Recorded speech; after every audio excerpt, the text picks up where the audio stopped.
microfone cultural, certo? E nós temos aí, senhoras e senhores, muito boa noite, já estamos gravando, está ao vivo, muito obrigado. Nós estamos sendo assistidos aí pelo nosso amigo João Alex. João Alex é meu chefe, João Alex é mais que um chefe, é um amigo e irmão. E eu gostaria de dizer, João, que você com essa distribuidora Delta aí, que está dando esse apoio cultural para a gente, com produtos naturais, eu vi você como empresário passando muita dificuldade, a gente estava junto ali naquele momento, quando você disse, não, Martinez, eu vou fechar e vou pedir na época da pandemia e vou deixar para lá e coisa e tal. Digo, não, você não vai deixar nada, vai funcionar tudo, e hoje, graças a Deus, a Delta está começando a voltar aos seus negócios, isso é maravilhoso, ela faz um apoio cultural. João Alex é um amigo e irmão meu, certo? Eu com ele tenho uma responsabilidade muito grande e daqui a pouco a gerente, no intervalo, vai dar uma palavrinha com vocês sobre os produtos naturais que se vocês quiserem comprar, é maravilhoso. Na pandemia, eu gostaria de deixar registrado aqui, João Alex sentou comigo, lágrimas nos olhos. Martinez, vou demitir todo mundo, vou fechar. Eu com lágrimas nos olhos, ele, não, meu irmão, nós somos guerreiros, a gente vai morrer lutando, não vai fechar nada. E hoje a Delta está funcionando, a rádio está funcionando. Me traz muita emoção essa situação dessa pandemia. Mas eu quero passar a palavra para vocês, porque vocês hoje são as estrelas aqui. Professor Antônio Menezes vai começar a falar, e depois o professor Roque. O professor Roque vai dar uma palavrinha também, e outros professores que forem chegando também vão falar. Professor Antônio Menezes, para essa juventude aí que está nos assistindo. Eu peço a você o seguinte, quem não está acostumado com o sistema, do lado direito aqui, ó, você desliga o seu microfone, porque quando a pessoa estiver falando, não dá microfonia.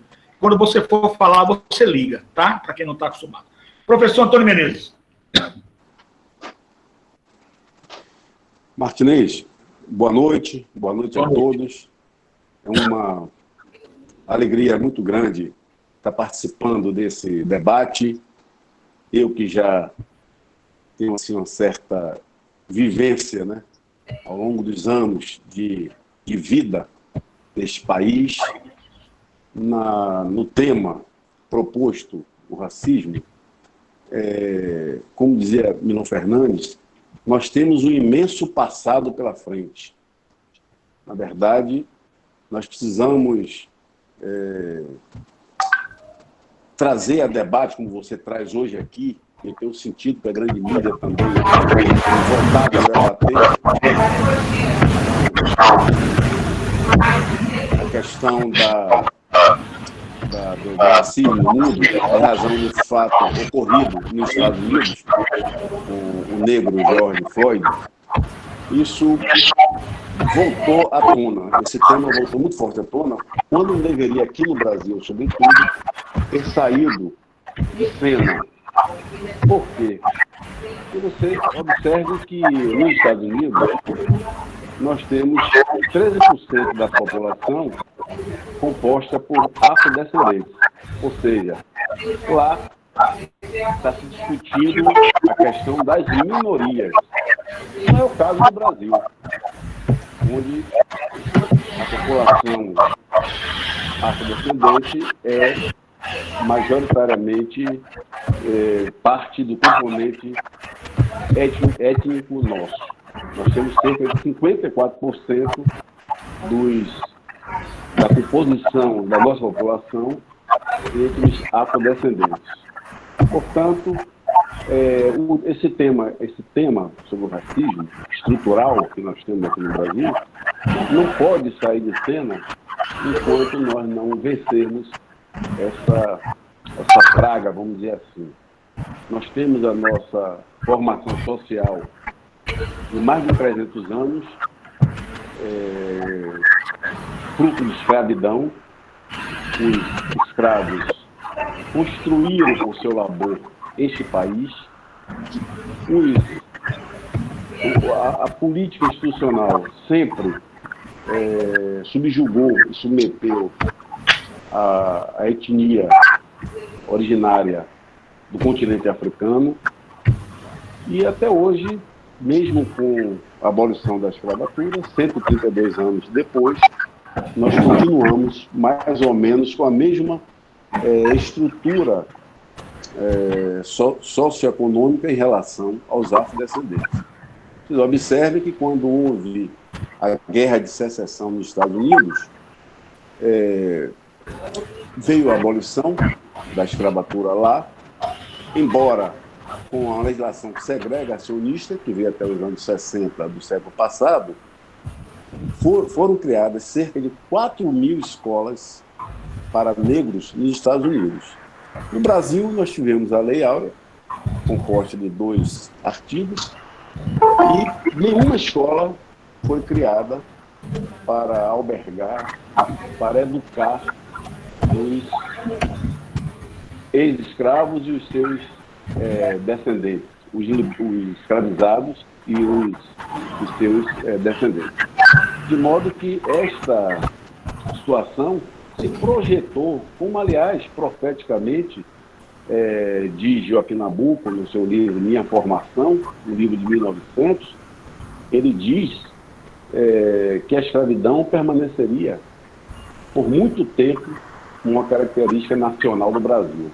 Esta frase foi até musicada por Caetano Veloso no seu CD, no seu trabalho Noite do Norte, mostrando que aquilo dito lá em 1900 pelo grande abolicionista Joaquim Nabuco aconteceu. Essa profecia se fez e nós, até hoje, em todo o país, estamos aí vivendo o resultado dessa falta de política institucional, né, para a ascensão, vamos dizer assim, dos afrodescendentes. Então, a luta é longa, é lenta. Nós tivemos um grande avanço com as políticas de cotas raciais e sociais no país, mas nós ainda não temos uma representação em nosso país que reflita o que é a nossa população. Nós não temos um corpo diplomático com características da nossa etnia majoritária, que é a de afrodescendente, não temos nas nossas forças armadas, mesmo no nosso judiciário, na área médica, etc. Nós temos algumas exceções, né, que venceram por esforço próprio ou por uma sorte de ter podido se educar no momento breve que o Brasil teve de fortalecimento da educação pública entre os anos 40, 50 e 60, né? Eu me incluo dentro dessa situação porque eu estudei na década de 60 e começo de 70 em escola pública, me alfabetizei, cursei o curso secundário no ICEA, numa escola pública de excelência, no próprio Central, que é um colégio que era o centro de abolição de todas as discussões políticas em nossa cidade, em nosso estado, e cursei a Universidade Federal da Bahia em uma época que não havia política de cotas. Por quê? Porque a educação básica, durante aquele lapso de tempo, entre 50 e 60, foi de excelência. Era aquela educação ideal para um país como o Brasil. Você tem ideia, Martinez, ouvintes, em minha turma estudavam pessoas mais pobres do que eu, tão pobres quanto eu, e pessoas que iam até para a escola de carro com motorista. Ou seja, você tinha um mix ali, naquele momento, em que se podia até falar em meritocracia, porque se você tinha uma igualdade de oportunidade para todos naquele momento, aquele sonho de Anísio Teixeira que vinha se configurando, você podia falar em meritocracia. Hoje você não pode falar em meritocracia numa situação em que a escola pública está abandonada, né? Uma escola pública desprezada pelos poderes públicos, precisa de uma maior atenção para que todos venham a ter uma oportunidade educacional igual e possa ascender lá na frente até sem necessidade de políticas de ações afirmativas. quando a situação já estiver consolidada. Mas a luta é muito grande. Nosso país é um país muito atrasado socialmente, é muito atrasado nessa questão da afrodescendência, da inclusão social e da melhor distribuição de renda, aí indistintamente, independentemente de etnia. Tanto negros como afrodescendentes em geral, brancos, etc., pobres, estão na mesma situação de submeter-se a uma economia muito concentrada em nosso país. Nós precisamos, sim, de uma melhor distribuição de renda para que, e sobretudo, uma melhor atenção à educação pública. Nós precisamos de um SUS educacional público, como nós temos na saúde. A saúde agora, nessa pandemia, nós estamos vendo, toda a sociedade está vendo a importância e a necessidade do SUS para a saúde. Nós precisamos de um choque muito forte também na questão da educação, para que todos possam ter oportunidade e igualdade de condições na luta pela melhoria de sua situação. São minhas palavras introdutórias e eu me ponho à sua disposição, Martinez, e de todos, para o debate vindouro.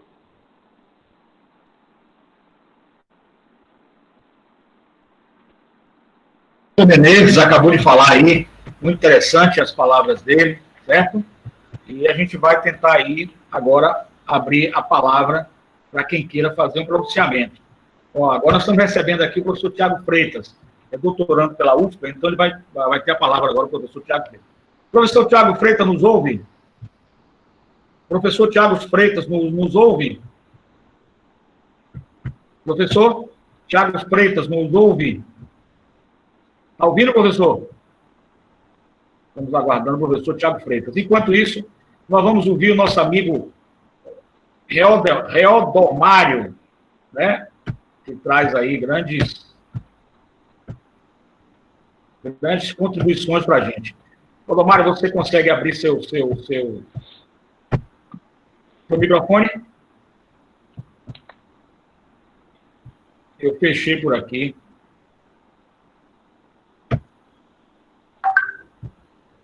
Você não consegue abrir por aí não, Reodomário? Estamos com um probleminha aí com o Reodomário, vamos aguardar. Não consegue abrir por aí? Alguma coisa aconteceu aí com o microfone dele, que ele não consegue abrir. Tiago Freitas, você pode entrar na linha aí, rapidinho? Me diga aí, eu acho que eu fechei o microfone do Reodomário. Como é que eu faço para abrir de novo?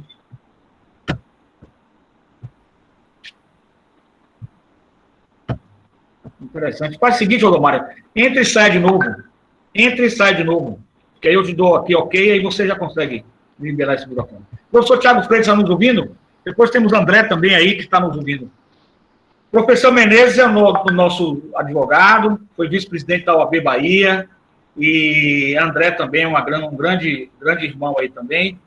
O professor Reodomário vai voltar também. Tipo, o professor Tiago Freitas nos fala também sobre racismo. Professor, diante da situação, com todos me ouvindo aí, por favor, eu peço que quando você não estiver falando, desligue o microfone para não dar microfonia. Não está dando não, mas só para evitar. O professor Menezes pode desligar seu microfone do lado esquerdinho aqui, ó. Você vai lá e desliga, depois se você vai falar, você liga. Então, professor Tiago Freitas, George Floyd, uma coisa que foi filmada, uma execução em praça pública, igual à época da Santa Inquisição. Aí o Reodomário voltando aí, deixa eu ver se eu consigo agora abrir o microfone dele. O microfone do Reodomário. Consegue abrir agora? O microfone do lado direito, ó. Do lado direito você não consegue abrir, não? Incrível, tem algum problema no seu aparelho aí. Professor Reodomário. Mas vamos ao professor Tiago, daqui a pouco a gente volta. Professor Tiago Freitas, me fale uma coisa, professor. Como é que foi aí a sua situação? Então, nessa situação de que nós temos... Perdão, eu perdi o fio da merda. Nós temos o George Floyd, que foi em praça pública, executado, só que agora nós temos um sistema de tecnologia, e aí professor André também, professor Menezes, um sistema de tecnologia que não dá para esconder as coisas são muito transparentes, isso teve repercussão pelo mundo todo, e entrou no inconsciente coletivo, já dizia Carl Gustav Jung, entrou nesse inconsciente coletivo, e nesse inconsciente coletivo que entrou, a gente pôde fazer o quê nesse inconsciente coletivo? Todos se mobilizaram e ganhou uma repercussão que parece que está igual, ou vai ficar maior, ou vai ficar próxima da de Martin Luther King Jr. Porque hoje, agora, eu estou na CNN aqui, está desligado, eu estou vendo pela televisão, a praça de Londres está lotada. E não só mais Antônio Menezes, André, todos presentes, nossos acadêmicos, professor Tiago, não é só mais uma luta do negro, mas eu estou vendo branco, eu estou vendo na Austrália, de várias pessoas de várias digamos assim, denominações, várias ideologias, várias raças. Nós estamos vendo agora nos Estados Unidos uma menina, uma estudante, até novinha, eu vi pelo rostinho dela, fiquei com pena, a polícia já algemando ela, e ela querendo, lutando para participar da manifestação.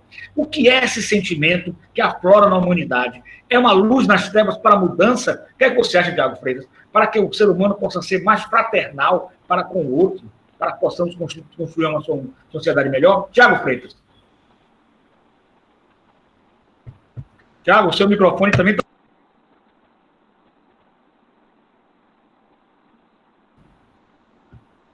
Ligue seu microfone do lado esquerdo. Tem um coisinho que o microfone, você liga. Pronto. Ligou, né? Agora está no ar. Pronto. Beleza. Valdemar, meus amigos, você pode ligar aí, Valdemar. Você que não está acertando aí. Vai. Pois não, Tiago, pode falar. É isso, meus amigos. É uma boa noite. Em primeiro lugar, boa noite a todos aí. Espero que estejam todos bem, em meio a essa pandemia que nós estamos vivendo. Mas sendo bem objetivo, né, em relação ao que o amigo Martinez perguntou, realmente é de se observar que a tendência, ainda que seja a passos de tartaruga, é que a gente consiga combater o racismo de maneira mais contundente. Por quê? Porque o grande problema do racismo é que ele é negado. E como ele está sendo agora explicitado e reconhecido como existente, aí caminhamos para o progresso no combate ao racismo. Por exemplo, tem uma citação que é atribuída a Malcolm X. Malcolm X disse o seguinte: se você enfia uma faca de 20 centímetros nas minhas costas e você não tira, deixa lá, isso não é progresso. Se você tira 5 centímetros ou 10 centímetros, isso também não é progresso. Progresso é quando você começa a curar a ferida provocada pela facada, né? E, na verdade, e ele complementa, né? Na verdade, ainda não se reconhece nem sequer a existência da faca, quanto mais que a faca está causando uma ferida. Eu acho que essa metáfora que é atribuída a Malcolm X, né, que ele faz em relação à existência do racismo com uma facada, é bem apropriada, porque se a faca foi enfiada, né, no corpo de alguém e nem se reconhece que essa faca existe, como é que vai se tratar essa ferida? Não tem como, é impossível. Portanto, eu penso que é bem nessa linha que a gente pode começar a combater o racismo de maneira mais contundente. O Will Smith deu uma declaração essa semana também, bem interessante. Ele disse assim, bem na linha também do que Martinez acabou de dizer, Dr. Martinez. O racismo aumentou? Não, o racismo foi visto, né? Então o Will Smith disse o seguinte, ele disse assim, olha, não aumentou o racismo, na verdade o que acontece a partir de agora é que o racismo está sendo televisionado, né? Está sendo exibido. E como tal, aí voltando à metáfora do Malcolm X, a gente consegue descobrir e reconhecer que a faca existe. Reconhecendo que a faca existe, a gente consegue partir para algum nível de combate, né? Porque o primeiro ponto é reconhecer para poder reconstruir essa noção de que o ser humano é diferente, é inferior, e isso passa naturalmente pela educação, porque isso é um processo que, para se acabar com o racismo, é preciso que as pessoas estejam convictas de que são iguais. Não adianta pressões externas para dizer, olha, você é igual, você não é igual. Você é igual a mim, né? O racismo não tem sentido. O que é preciso é que as pessoas se convençam intimamente de que elas são realmente iguais. E a partir desse convencimento íntimo é que a gente vai começar a ter uma melhoria no processo de racismo. E esse convencimento íntimo se dá naturalmente por um processo de educação. Educação em direitos humanos, né? Educação contra qualquer tipo de discriminação, educação para a diversidade. Porque, veja bem, Martinez, é muito interessante, né? A gente fala em igualdade e, ao mesmo tempo, em diferença. Parece uma contradição, mas não é uma contradição. Porque, vejamos, todos nós somos iguais, perfeito. Mas a pergunta que fica é, iguais a quem? Eu não quero ser igual a ninguém. Então nós somos iguais em dignidade. Dentro dessa igualdade digna que nós temos, nós somos diferentes. Então nós somos igualmente diferentes e diferentemente iguais. Portanto, é preciso que a gente reconheça essa dignidade ao mesmo tempo que a gente reconhece a diversidade. Negros, brancos, índios, enfim, quilombolas, todas as diversidades de povos indígenas que existem aí, que infelizmente o sinistro da educação diz que não existem povos, ele odeia o termo povos indígenas, odeia o termo negro, mas na verdade é uma construção de uma racionalidade racista, porque você reconhecer a diferença, como acabei de dizer, não implica de modo algum em se reconhecer a igualdade. Muito pelo contrário. Perfeito, Tiago. Do professor Tiago Freitas, doutorando pela UFBA, mestre, grande estudioso da matéria. Eu gostaria de fazer duas provocações, e antes eu gostaria de falar algo, que eu falo pouco dessa matéria, porque eu tive na adolescência uma experiência que marcou, e às vezes o sofrimento nos faz evoluir, né, para tentar, para chamar atenção. Eu saía de um colégio, não vou dar o nome, né, e tinha uma namorada, adolescente, né, uma namoradinha, dei a mão a ela, para o adolescente é o máximo, né, e ela é uma menina muito bonita, morena, e a gente tinha aquela química, aquela paixão, né, do adolescente, e passando, tinham 5 meninos, na mesma faixa etária minha, um pouco mais velho, que fizeram um xingamento. Disseram, lá vai vou utilizar aqui, com todo respeito aos senhores e senhoras, eu não gosto de utilizar nome feio, nem palavrão, professor não pode fazê-lo, né? Mas eu vou utilizar, lá vai soltar as prostitutas, né, da escola. E eu de mão dada com ela, quer dizer, uma ofensa. Eu aí saí correndo para buscar uma arma que eu sabia que tinha no carro de meu tio. Graças a Deus eu não encontrei, porque o adolescente, né, a flor das emoções, a gente nunca pode pregar como professor, como educador, a violência. Eu acho que tem que ser tudo dentro da forma da lei, você filmar e procurar entregar ao Ministério Público, à polícia, dentro da forma da lei. Mas na época, adolescente, se eu pegasse a arma, eu acho que eles não estavam aí para contar a história, não, tá? Naquela época. Me traumatizou muito isso, como menino, depois teve outro desdobramento disso aí também, e aí, mas eu não quero mais. Como psicanalista, eu procurei também me trabalhar nisso. Ela hoje é professora do Rio de Janeiro, né, graças a Deus, mas ficou, para ela e para mim, ficou esse trauma, e eu sou realmente extremamente contra qualquer forma de discriminação, racismo pela cor da pele, até porque é uma agressão injusta, uma agressão hedionda, e a pessoa não fez nada com você já está discriminando, está cortando, e quem sabe aquela pessoa podia ser um grande amigo, podia ser um grande parceiro, podia ser dali que surgissem outras coisas na relação entre as pessoas, né? Então a gente fica muito triste com isso aí. E a pergunta, contando esse caso meu, eu faço a pergunta para o professor André, que está aí nos ouvindo, o professor Menezes também, o professor Tiago, começando pelo professor André. Se fosse um homem branco, ele teria ficar 8 minutos com o pescoço na cabeça? Professor André. Boa noite, meus amigos. Boa noite, meu mestre Martinez. Ô, meu querido, prazer falar contigo, viu? Você é meu amigo e irmão, sabe disso. Pergunta de prova da UFBA, né?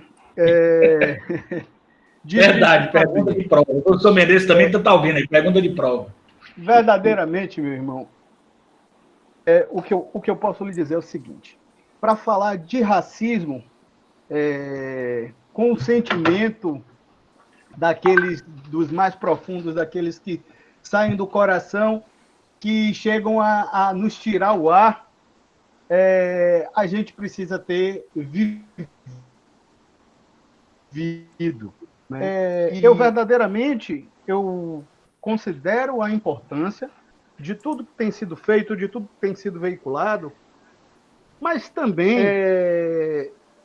tenho me questionado bastante nos porquês, né? Qual o real interesse de tudo isso nesse exato momento, né? Porque, assim, o racismo, ele está alastrado e tomou, diga-se de passagem, uma nova forma. Porque o que eu, nesse momento, enxergar tão crítico de reflexão é que muitos daqueles que em outrora foram carrascos, hoje se colocam como benfeitores e defensores dos negros e das diferenças. Enfim, eu sou negro, venho de família de negros, e meu pai era oficial da Polícia Militar, e então a gente passou a nossa vida viajando de cidade em cidade, né? Às vezes ele era obrigado, ele era transferido, e, como eu havia até contado em um outro momento, eu cheguei a estudar em escolas que o único negro era eu. Em uma sala que de negro tinha eu e uma outra colega, Débora. Então, assim, as pessoas só me aceitavam porque não era respeitar, porque a lei naquela cidadezinha era o meu pai, que também era negro. Né? E, assim, ao passar dos anos, eu fui obrigado a me posicionar e combater isso de frente. Hoje, inclusive, defendendo, porque, assim, a sua religiosidade também é uma forma de combate e de resistência, hoje eu me declaro, sem medo de ser feliz, sem vergonha, um filho de Ogum, com muito prazer, né? Alguém que hoje busca entender quais são as nossas origens, para que a gente possa fazer discussões muito mais profundas, para que a gente saia também desse discurso televisivo e coloque as pessoas para sentir aqui, ó, na sua própria pele, né? Então, assim, vi hoje uma matéria, eu não vou citar nomes, mas, assim, que falava de um certo deputado e fazia um comentário sobre a dificuldade que teriam de encontrar ou de alcançar aquela outra empregadora que teve um problema com a criança, com o Miguel. Eu não sei até quando isso favorece ou prejudica, sabe? Eu acho que o racismo, ele existe, ele é muito, mas muito, mas muito forte ainda, e nas instituições que nós não conseguimos nem supor, né? E eu lhe digo isso porque eu fui venerável mestre de uma loja maçônica, cujo nome era o nome de um dos grandes abolicionistas da nossa história, e que é pouco conhecido na Bahia. Então, assim, eu estou falando de Luiz Gama. Então, assim, em São Paulo, ele é aclamado pelos seus feitos. Na Bahia, e eu estou aqui em uma reunião com outros professores, façam um teste e perguntem em classe. E a quem isso interessa? O que eu posso dizer, meu irmão, sobre aquele rapaz que morreu e sobre nós, negros, é que, assim, não se sintam oprimidos, né? Se manifestem e combatam em tempo. E assim, mas o combate não é só com o que acontece com você. O combate é o que acontece com o lado. E não somente com a mulher. E o combate mais profundo talvez seja aquele que nós fazemos em nós mesmos. Entendeu, meu irmão? Por quê? Meus amigos, o que eu tenho visto hoje é, inclusive, um neo-racismo, né? É aquele que tem vergonha de se declarar racista, mas que age violentamente. Porque, assim, não tem coragem de mostrar a sua verdadeira face, né? Esse é um assunto que nos deixa um pouco emocionado, né? e enfurecido, porque nós passamos uma vida que, se eu não tivesse me posicionado por orientação, inclusive, dos que me antecederam, né? Hoje talvez fosse um homem frustrado, com poucas possibilidades. Isso em vários âmbitos, né? Inclusive, assim, eu acho que, assim, como você falou de quando tinha saído da escola com sua namorada e que foi ofendido por outros irmãos, tem uma outra questão que nos ofende mais. Uma vez, eu chegando em casa, na casa de uma namorada, na hora que os parentes me viram, eu acho que assim, que a tia quase caía de um lado, a avó quase morria do outro. Entendeu? De chegar acompanhado com o negro. Então, assim, eu vivi muitas dessas experiências e eu sei muito bem o que é isso aqui, ó. Na pele, meu irmão. Beijo no coração e obrigado pela oportunidade de poder me expressar de forma verdadeira. André, fica aí que eu vou fazer outra provocação para quem quiser participar, passando para Antônio Menezes, doutor Tiago Freitas. Nós, quando a gente estuda psicanálise, essa questão é muito profunda. Quando a gente estuda psicanálise, a gente sabe que muitas das coisas estão no inconsciente. E que nós somos 90% de inconsciente. Nós somos praticamente automáticos. A gente dirige automático, né? A gente faz as coisas automáticos. Então, a pergunta que eu faço para vocês, e aí a psicanálise estuda isso, se o racismo estrutural ele estaria no inconsciente, e a pessoa faria isso de forma automática. No caso de George Floyd, teria sido automático isso ter feito contra um negro, e ele não faria isso contra um branco. Essa provocação que eu passo para o doutor Menezes, que nos honra muito, viu, Menezes? Fiquei muito feliz em ver você. Muito tempo a gente não se via, mas estamos nos vendo virtualmente, né? Aquele abraço fraternal, viu, irmão? André também, meu amigo, um abraço fraternal. Temos aí a nossa Rádio Luiz Gama, que você não pode deixar de estar. Tiago, a Rádio Luiz Gama é sua, você não pode abandonar essa rádio, não, viu? E você, viu, Menezes? Vladimir, todos os meus alunos aí, convidados que estão aí, podem participar também, é só ir chamando. A gente só bota de um em um microfone para poder evitar a microfonia. Estamos com o nosso coronel Rodemário, que é fenomenal ele. Eu estou com problema com o microfone dele. Queria até que alguém mandasse aí no chat. Não sei se foi eu que desliguei aqui, ou ele desligou lá, ou ele não sabe ligar lá, ou eu não sei ligar aqui. Quem for aí, manda no chat aí, orientação. Desligado aí, né? Aqui para a Rádio Luiz Gama, nosso voluntário, Luciano, que está me ouvindo aí no bastidor. Me ajuda aí, Luciano. Pelo amor de Deus, fazer com a pena. Ajuda aí, meu irmão. Menezes, eu gostaria de fazer a terceira colocação para você. A primeira é o inconsciente. A gente age de forma inconsciente. E muitas vezes a gente percebe de que está enraizado nesse inconsciente, seja o inconsciente pessoal de Freud, seja o inconsciente coletivo de Carlos Gustav Jung. A segunda colocação é se fosse um homem branco, ele por esse comportamento autônomo, né? Automático. Ele estaria 8 minutos ali e o cara dizendo sem respirar e ele continuando. E a terceira provocação, mais profunda ainda, e aqui eu consegui deixar uma coisa muito interessante. Eu respeito a liberdade de ideologia e pensamento de todo mundo. Aqui pode entrar qualquer ideologia. A terceira pergunta é muito importante. Notem que eu respeito as ideologias e não quero nunca dizer generalizar. Eu respeito. Nem sempre uma ideologia é 100% aquilo. E eu não poderia dizer que essa ideologia seria isso.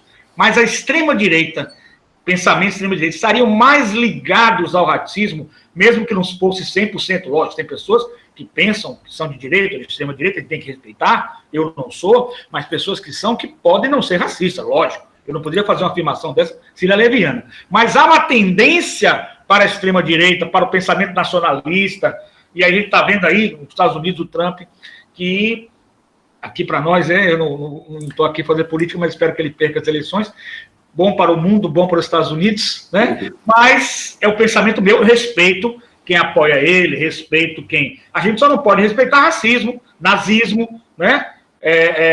Fascismo, isso não tem mais condições de ser no mundo atual, mas você tem uma linha de liberalismo, logo que seja, eu respeito, lógico, né? Mas nem todos os direitistas extremistas são racistas, lógico. Mas existe uma tendência, Menezes, nesse lado, a questão do inconsciente, a questão do homem branco. Se fosse homem branco, ele ficaria 8 minutos. Professor Menezes, muito feliz com a presença, viu?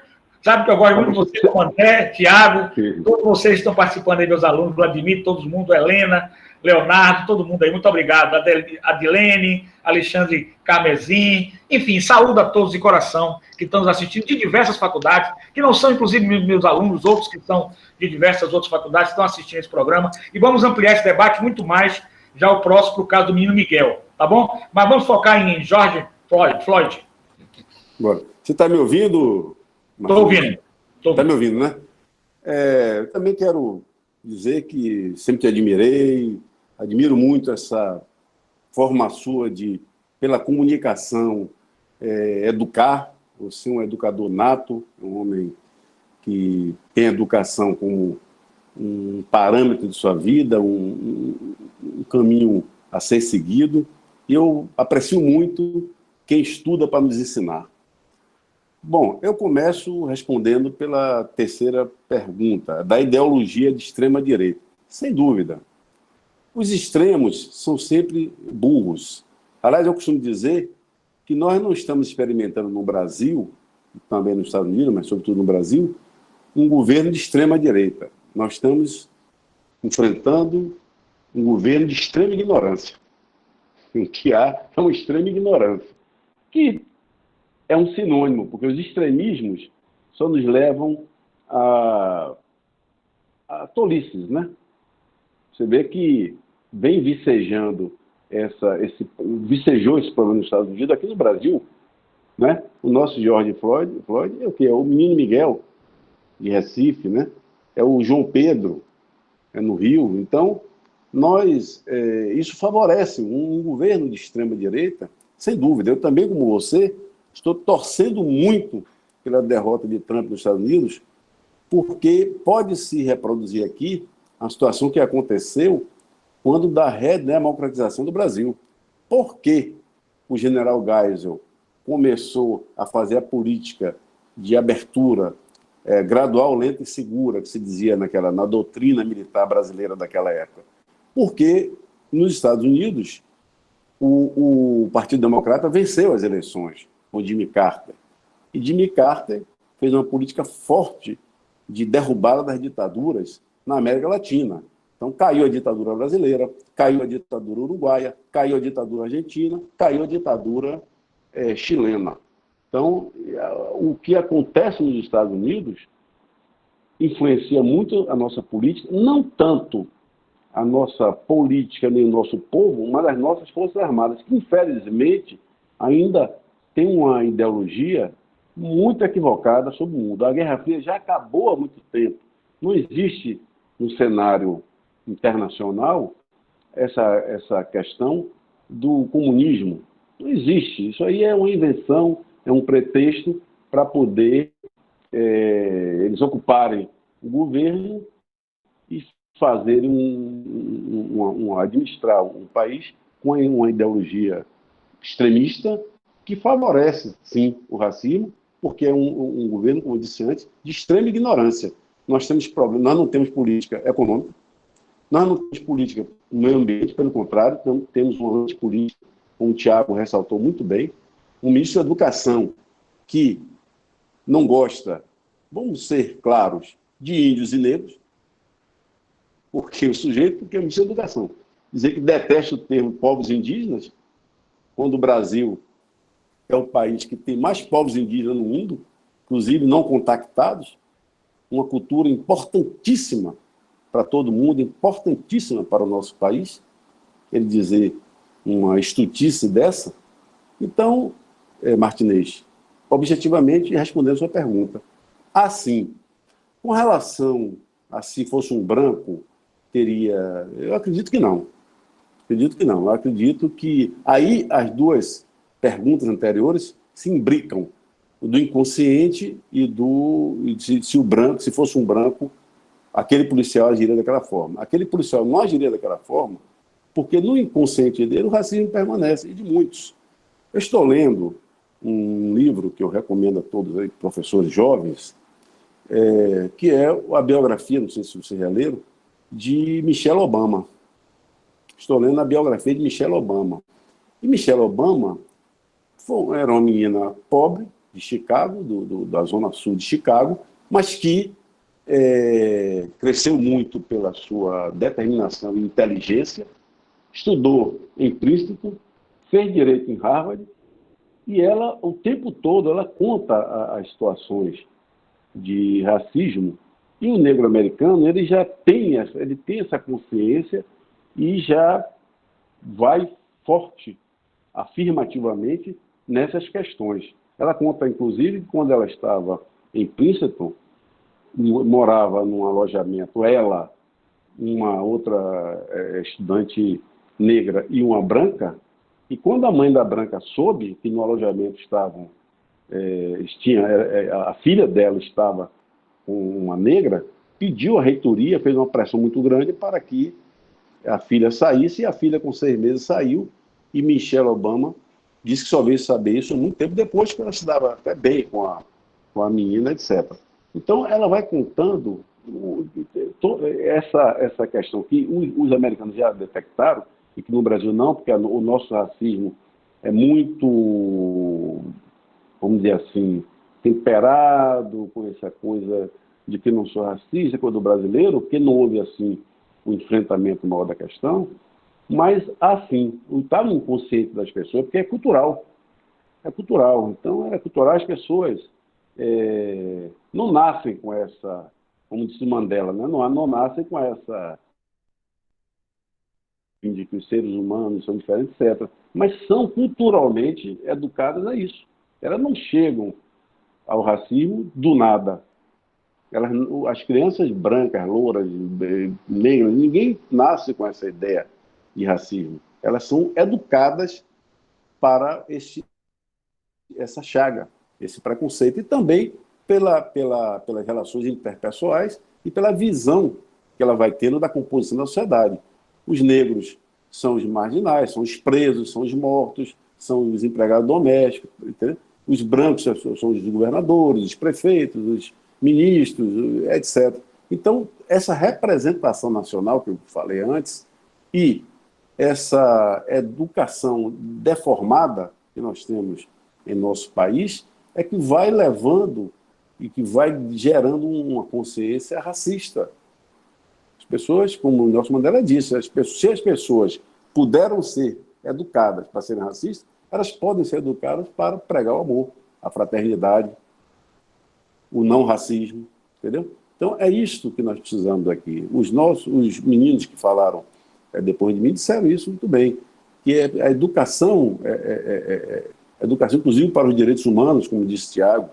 Nós, quando estivemos na OAB, eu fui secretário adjunto, secretário-geral e vice-presidente da Ordem, disputei a presidência da Ordem com o querido Luiz Viana Queiroz, que hoje é nosso vice-presidente nacional, perdi a eleição muito disputada por 2% dos votos, e vocês vejam o seguinte, eu perdi em Salvador, eu ganhei no interior e perdi na capital, que é uma cidade majoritariamente negra e na sua composição também dos advogados. Mas aqui eu fui vencido. Eu tinha esse sonho de um negro dirigir a ordem dos advogados. Eu tinha esse sonho, né? Mas foi abortado por quê? Porque eu não sei se isso influenciou, acredito até que não tenha sido isto, mas não deixa de ser curioso nós observarmos, e uma certa feita eu disse isso em discurso na ordem, que nós só conseguimos chegar até a vice-presidência, entendeu? Até nosso amigo comum, Saúl, que era o presidente da época, ficou chateado comigo, brigou, é muito meu amigo, pessoal, né? Porra, mas nem você disse isso, tá? Eu disse até num discurso da comissão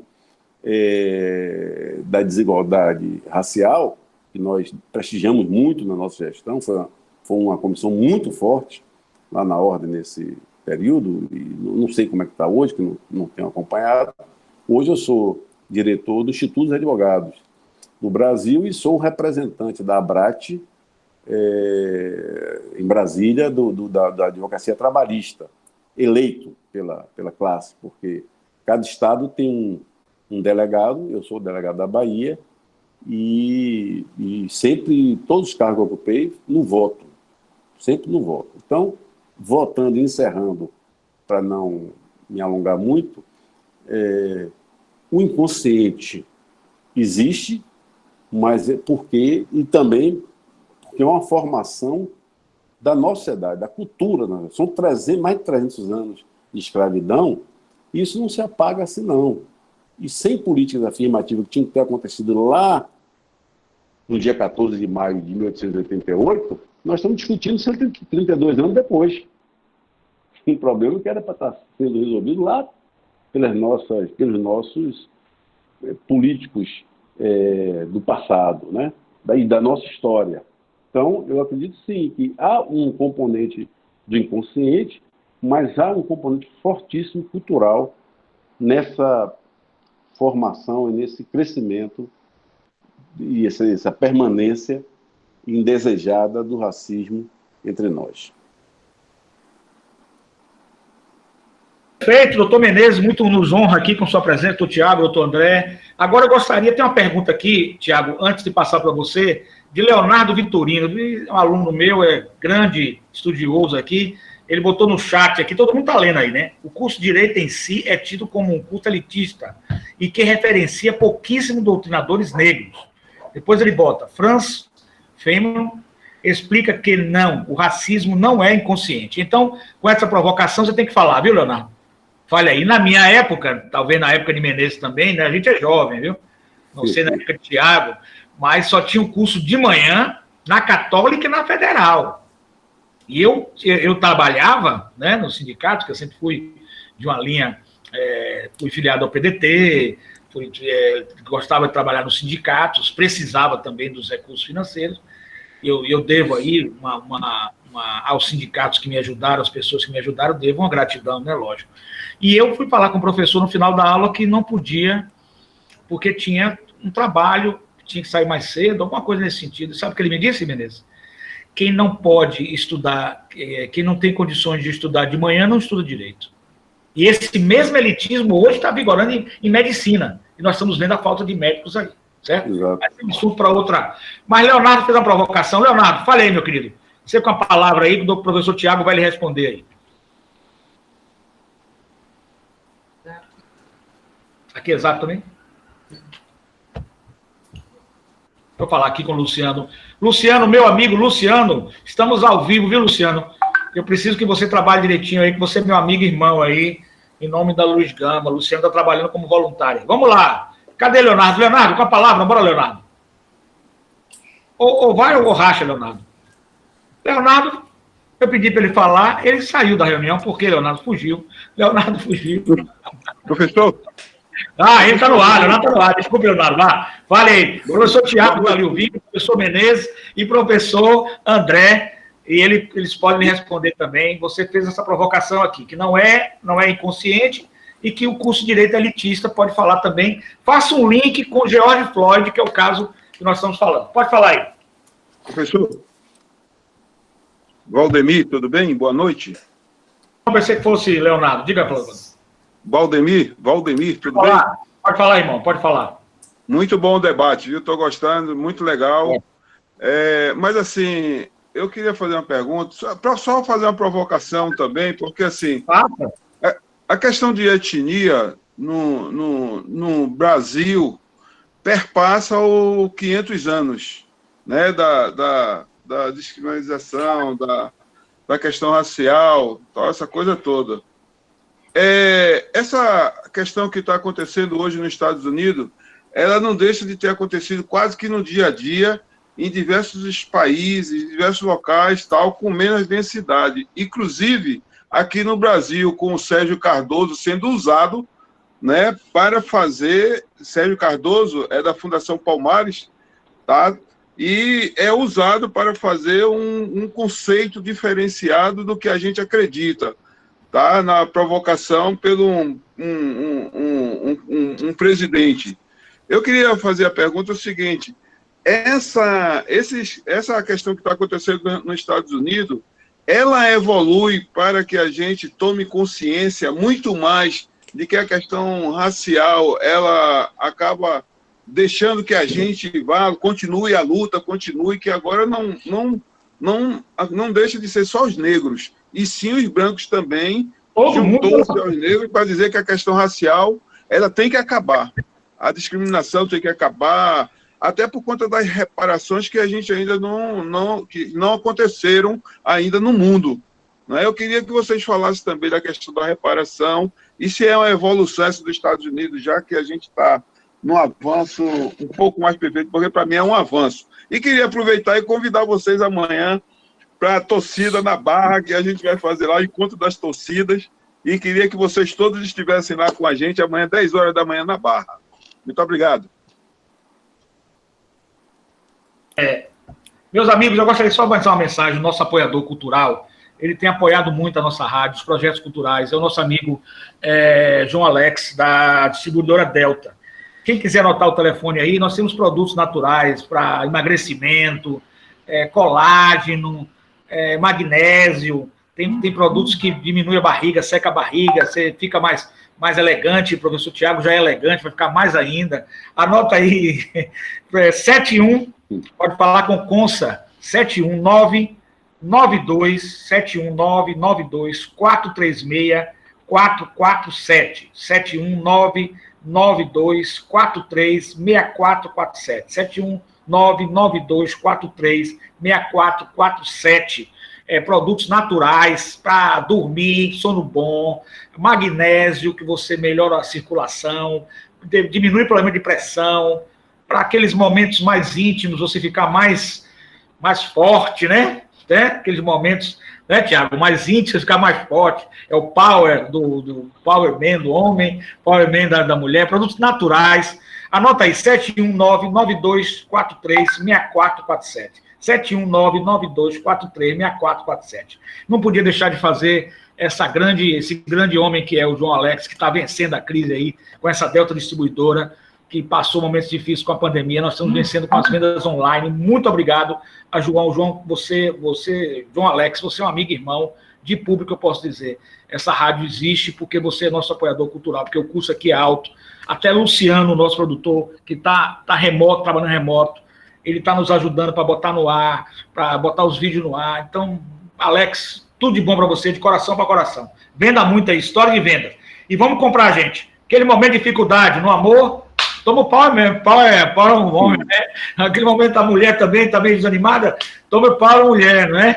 Está com problema de circulação, toma um colágeno, toma um magnésio. 719-9243-6447, Consa. Liga aí e faz seu pedido. Temos a distribuidora, tem para entrega imediata, também vem de São Paulo, é um produto da Maravilha da Terra, fenomenal. Eu estou tomando, estou me sentindo bem melhor, diminuindo a gordura, terminando aquelas coisas negativas que a gente consegue liberar do nosso corpo. Tá bom, gente? Muito obrigado a vocês. Agora eu vou passar para o meu amigo a pergunta de Vladimir, para o meu amigo Tiago Freitas, e vamos nesse rodízio aí. Quem quiser falar, fala. Leonardo Vitório fugiu, vou tirar ponto de você, viu, Leonardo?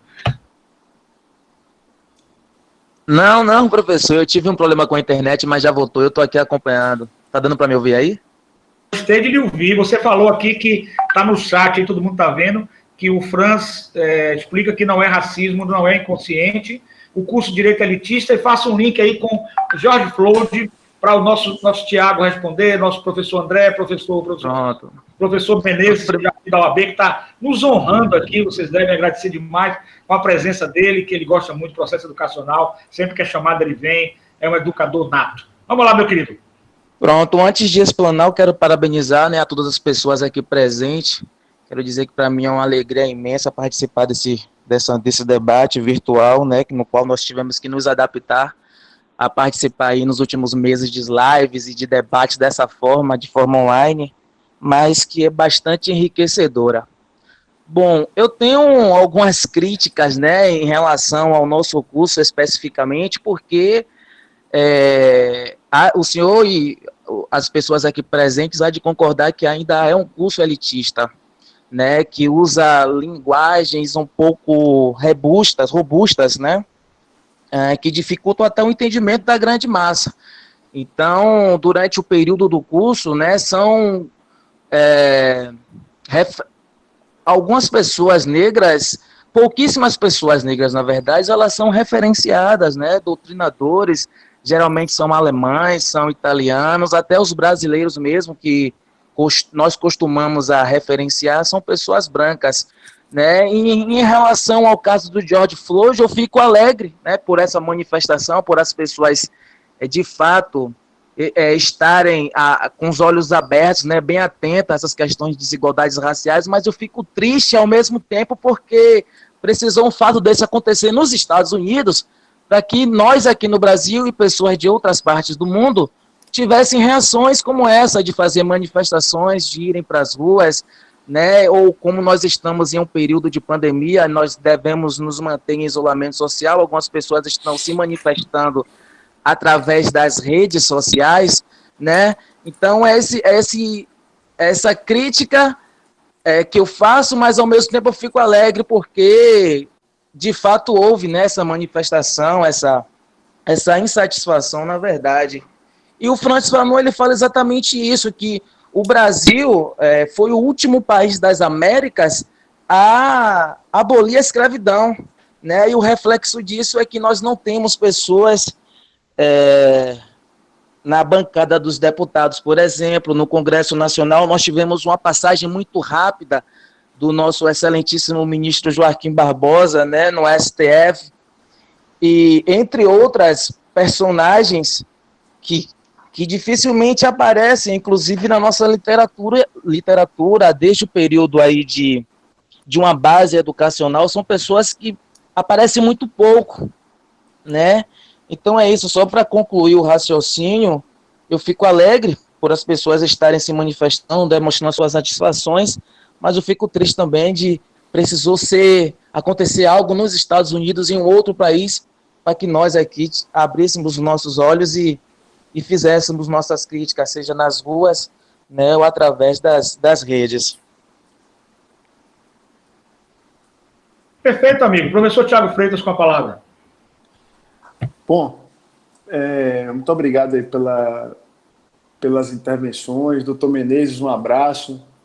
Obrigado pelas lembranças aí que o senhor fez. Eu também gostaria de vê-lo naquela época como presidente da Ordem. Inclusive, meu voto foi seu. Vou deixar aqui de público. Naquela época eu votei no senhor, acreditava no projeto e até hoje nós não vimos um advogado negro como presidente da Ordem, né? Continua em aberto aí essa lacuna, que a Ordem dos Advogados do Brasil, seção Bahia, ainda não teve um advogado negro, também não teve uma advogada como presidente, né, uma mulher. Então nós somos ainda estamos devendo, na verdade, à sociedade essa reparação. Bem na linha de tudo que foi dito pelo pelo Leonardo Vitorino, né, que falta